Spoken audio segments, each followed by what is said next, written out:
yang waktu Nabi Muhammad turun diutus itu udah tanda-tanda mau kiamat. Betul. Berarti tanda-tanda ini semua harusnya udah terjadi waktu tahun 600 itu. Soalnya Enggak. kan perang pembunuhan itu kan juga udah terjadi di 600. Benar sekali. Benar sekali. Jadi kayak cocok logi gitu gak sih? Nah betul, itu betul. Karena ketika orang bilang emang zaman dulu gak ada pembunuhan nih misalnya. Bahkan pembunuhan zaman dulu lebih parah daripada zaman sekarang. Tapi ternyata yang Rasul katakan bukan hanya pembunuhan, tapi pembunuhan yang bersifat fitnah. Oh. Artinya memang zaman dulu ada, tapi zaman sekarang karena pembunuhan bersifat fitnah ini artinya bisa jadi genosida. Nah, walaupun mungkin dulu terjadi, tapi kan tidak terpublish kan. Tapi zaman sekarang jadi terpublish gitu Alasan maksudnya. pembunuhannya. Alasan pembunuhan atau pembunuhannya sendiri dan segala macamnya. Tapi dulu lebih banyak serial killer daripada tahun sekarang. Betul. Nah itu dia. Tapi nggak terpublish. Makanya aku bilang gini, kalau zaman dulu dikatakan ya bahwasanya kayak terjadi orang-orang yang menipu orang lain secara besar-besaran dan segala macam. Zaman dulu nggak mungkin karena memang informasinya terbatas. Iya. Jadi ketika pun banyak yang melakukan kejahatan, kayak yang lu bilang tadi, orang nggak terpublish kejahatan itu. Tapi sekarang orang melakukan satu kejahatan tetap publish di mana-mana. Oh, jadi lebih Betul. Gini Fer, kalau serial killer zaman dulu kan, orang kan akses keamanan juga kan gak kayak sekarang kan. Yeah. Jadi bunuh gampang kan. Nah sekarang kan orang untuk menjadi serial killer kayak gitu lebih susah. sulit. Karena lu baru bunuh satu orang udah dicari. Nah tapi ketika ada orang yang bisa, orang atau negara atau apa yang bisa ngebunuh banyak orang sekaligus di zaman sekarang, itu berarti kan Fitnah materi banget. fitnah mereka lebih hebat. Iya. Dan juga ketika dikatakan misalnya salah satu ciri kiamat misalnya adalah ketika orang-orang tanpa malu untuk melakukan zina di muka umum. Zina ini selingkuh ya? Bukan hanya selingkuh. Bukan hanya selingkuh. Dan aku melihat itu difasilitasi banget sama media sosial. Iya. Artinya ketika kata-kata nggak malu itu karena contoh kayak gini ya. Zaman aku dulu, aku lahir tahun 80-an ya. Aku ngelihat pornografi itu susah banget. Aku nyari pornografi zaman dulu itu kalau nggak di CD laserdisc tapi bukan CD biasa, atau laser disc yang gede ini. Yang gede banget laserdisc itu pun mengandung cuma beberapa pornografi, paling cuma mohon maaf buka baju dan segala macam. Tapi sampai mohon maaf ya bersetubuh tuh jarang banget. Gitu maksudnya. Terus aku carinya dari mana lagi? Dari cerita dewasa kayak gitu. Jadi ketika kita baca tahu kan ya buku-buku cerita dewasa. Ketika aku pulang, aku dalam keadaan basah kuyup. Nah, karena betul. hujan. Kayak gitu-gitu. Tante Erni tiba-tiba Kalau zaman gue zaman 3GP sih. Lu dari GP. Iya, zaman gue zaman Kalau gua 3GP. stensil gua ngalamin gua. Itu namanya stensil. Stensil gua ngalamin. Jadi bayangin lu ya, orang mau buat porno tuh susah banget, Fer. Karena di zamanku aku nggak tahu kenapa orang bisa hamil. Serius. Karena aku nggak tahu, aku Iya, nggak Indonesia sex ed tuh emang Iya, punya, dulu ada gitu. edukasinya.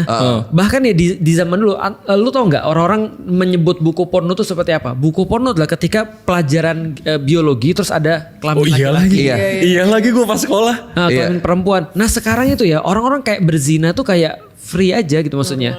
Artinya mereka tanpa malu, mereka lagi contoh misalnya kayak lu tau nggak sih orang-orang zaman sekarang buat konten kayak apa? Iya. Mereka buat konten-konten mohon maaf porno banget. Iya. Dan itu mereka merasa proud untuk itu gitu maksudnya. Nah itu salah satu tanda kiamat juga. Tapi gue ada pertanyaan, kita balik mundur ya. Ya. Apa tujuannya kiamat diceritakan atau di apa ya namanya? Diprediksi. Kenapa harus ada kiamat itu? Bagus banget. Aku baca satu penelitian lagi tentang bagaimana game mempengaruhi generasi. Dan berbahagialah kita yang masih punya game zaman dulu di PS1, PS2 dan segala macam. Kenapa? Karena orang-orang bilang begini, yang neliti game ini ya, game zaman sekarang sama game zaman dulu itu berbeda jauh. Maka karakter orang-orangnya juga berbeda jauh. Dan salah satu yang paling beda jauh gamenya adalah game zaman sekarang gak ada endingnya. Iya, zaman sekarang kan lu main PUBG, main ML kan Gak ada endingnya. Nah, termasuk story games tuh kebanyakan Iya. dibikin floating. Benar. Floating. Kalau Dan dulu gak tuh ada langsung abis gitu. Ya, zaman dulu ada namanya Big Boss. Ada namanya Final Boss. Zaman sekarang nggak ada. Karena game zaman sekarang dibuat untuk media sosial.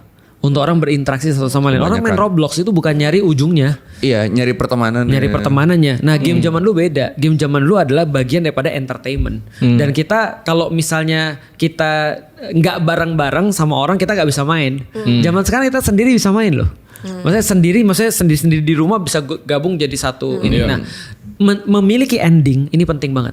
Karena begitu orang memiliki ending, dia ngerti bahwasanya dia punya keterbatasan. Dan keterbatasan itu yang menghasilkan usaha. Efforts.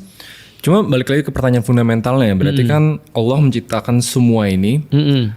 Kasih kita kebebasan berpikir, kasih semua gitu.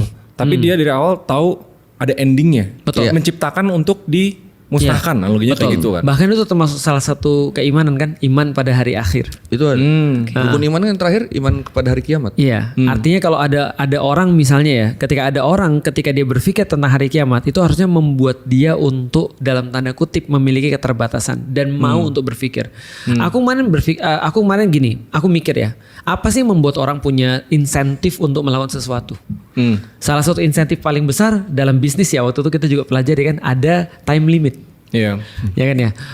Pembelian sampai hari ini akan mendapatkan ini. Ya kan ya. Tapi kalau misalnya lebih daripada ini, mohon maaf ini nggak early bird lagi. Itu salah satu membuat orang punya insentif untuk segera melakukan sesuatu. Nah maka berpikir menurutku juga perlu insentif. Anehnya adalah kita akan lebih cepat menghasilkan solusi kalau kita tahu benar-benar waktunya terbatas. Iya sih. Iya itu benar. Iya. Wow.